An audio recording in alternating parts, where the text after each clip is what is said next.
आरफा खानम शेरवानी। आरफा खानम शेरवानी की पैदाइश 1 नवंबर 1980 को खुर्जा बुलंदशहर यूपी में हुई। अपने शहर से इंटरमीडिएट की पढ़ाई पूरी करने के बाद आपने मेरठ यूनिवर्सिटी, चौधरी चरण सिंह यूनिवर्सिटी से बीएससी की डिग्री हासिल की। उसके बाद आरफा खानम शेरवानी ने एएमयू अलीगढ़ से जर्नलिस्ट का डिप्लोमा किया। उसके बाद जामिया मिलिया इस्लामिया से पीएचडी की पढ़ाई पूरी करी।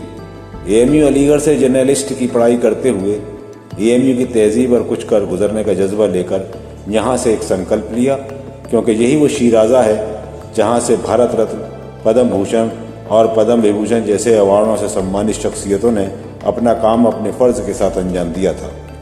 यहीं से संकल्प लेकर आपने 2000 में पत्रकारिता में अपना कैरियर शुरू किया।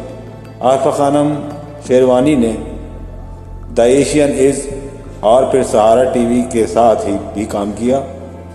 वो एक चीफ एडिटर और न्यूज़ एंकर के रूप में एनडीटीवी इंडिया से जुड़ी। उन्होंने 2017 में राज्यसभा टीवी के साथ भी काम किया और उर्दू चैनल जी सलाम में भी आपने अपनी खिदमत अंजाम दी।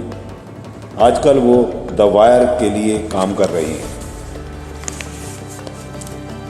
जहां वो आपका इंडिया नामक शो की मेज़बानी कर रही हैं।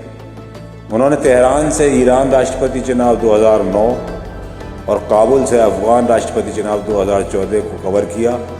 ये एकमात्र यहाँ की चुनावों की रिपोर्ट करने वाली पत्रकार हैं। आरफा खानम को रीडिंग सम्मान, हिंदी एकेडमिक का साहित्य सम्मान अवार्ड और चमेली देवी जैन पुरस्कार दिया जा चुका है। आरफा खानम शेरवानी मीडिया में दक्षिण एशियाई महिला सदस्य के रूप में काम कर रही हैं। आपने कहा था कि मुसलमानों की वजह से भारत में सेकुलरिज्म कायम है। संविधान की हिफाजत करना सभी के लिए ज़रूरी है। कुरान, बाइबल, गीता और दीगर सभी मजहबी किताबें उसी वक्त तक महफूज रहेंगी जब संविधान की हिफाजत होगी।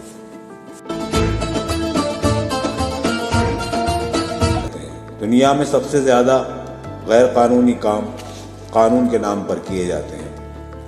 हिंदुस्तान की सबसे बड़ी ताकत हिंदुस्तान का संविधान है, जिसे 2009 से लगातार कत्ल किया जा रहा है। ये ख्यालात का इजहार किया आरफा खानम शेरवानी ने 26 नवंबर को जामिया नगर के एक प्रोग्राम में।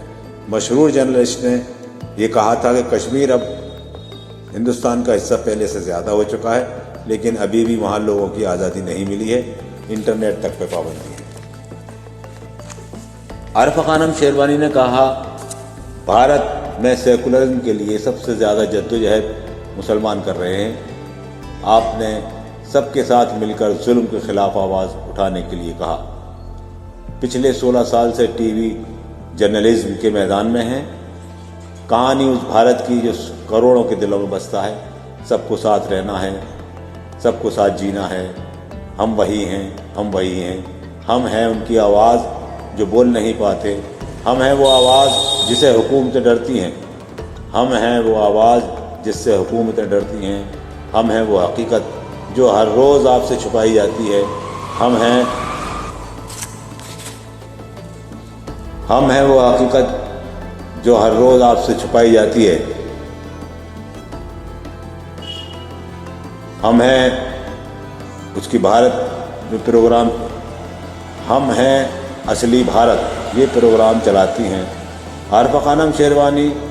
हम भी भारत देश की एक बेबाक बहादुर खातून के साथ बेहतरीन टीवी न्यूज़ एंकर और आज़ाद पत्रकारिता करते हुए आज दिल्ली में द वायर में अपनी खिदमत अंजाम दे रही हैं।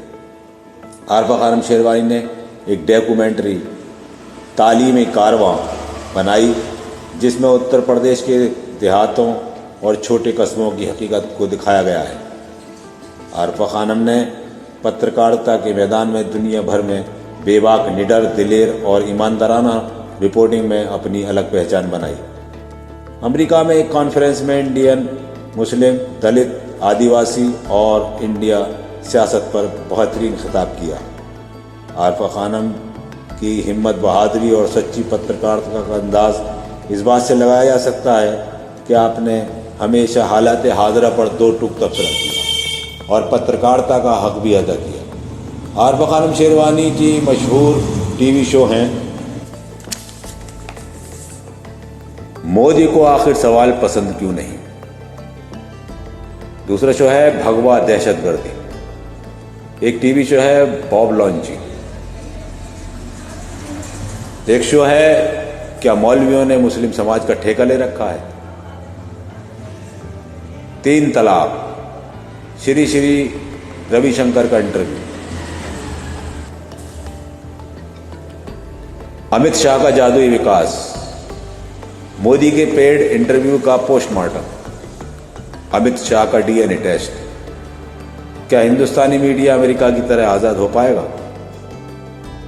हिंदू मुस्लिम स्टूडियो बहस और हकीकत, बाबरी मस्जिद का सानहा और रिपोर्टर्स का किरदार। ये मेरे बचपन का बुलंदशहर नहीं, इसके अलावा सैकड़ों शो शामिल हैं। पेड या फैक्ट मीडिया एक मकबूल टीवी शो है। आज हिंदुस्तान को ईमानदार, बेबाक, निडर और गैर जानिबदारान पत्रकारों की बहुत ज़रूरत है, जैसे कि आरफा खानम शेरवानी।